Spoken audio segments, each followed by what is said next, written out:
Malaksid kadagiti proyekto iti syudad, sinukimat matlaang ni Mayor Benjamin Magalong dagiti Health Center, tapno maamuan ti kinasagana dagitoy kadagiti emerhensya. Seknan iti salunat, da report ni Jezryl Khate Lapizar.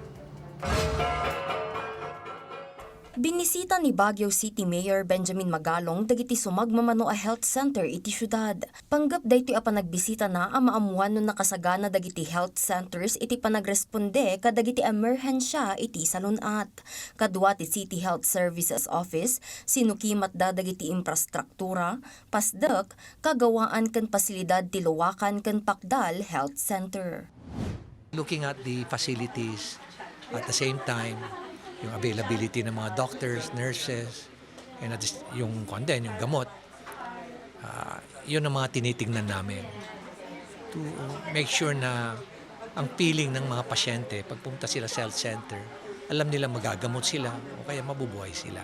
Kinunana nga adda dagiti pagkurangan dagiti sumagmamano a health center may papan iti pasilidad ken kagawaan dagitoy. Ngem impasigurado na ang mangipaay ti tulong ti lokal a gobyerno kadagitoy. Dagos na matlaeng nga impakaammo iti Regional Director ti PhilHealth ti aktual a kasasaad ti panagparehistro dagiti pasyente iti yakap kadagiti yakap accredited health centers tapno masolusyonan daytoy ti ahensya. Iti agdama adda ti 10 ket 6 a health centers iti syudad ti Baguio ken kinunana nga umdas pay laeng daytoy para kadagiti residente. Marami pa dapat tayong gawin. Pero pinaka-importante rito una, yung facility mo dapat talagang well-managed. At the same time, malinis, maayos, at functional siya. Diba? Second is yung mga personnel, may doctors, mga nurses, at iba pang mga staff. Pangatlo is, may gamot ba? So ngayon, yun naman ang ina-address namin, yung mga gamot. Impasigurado mo ti City Health Services Office nga agregat da tapno makaipaay tinasaya at a serbisyo kadagiti health center ti syudad. Yayakapin kayo ng bawat health center natin. We will make sure that you can feel our universal health care as we implement it fully.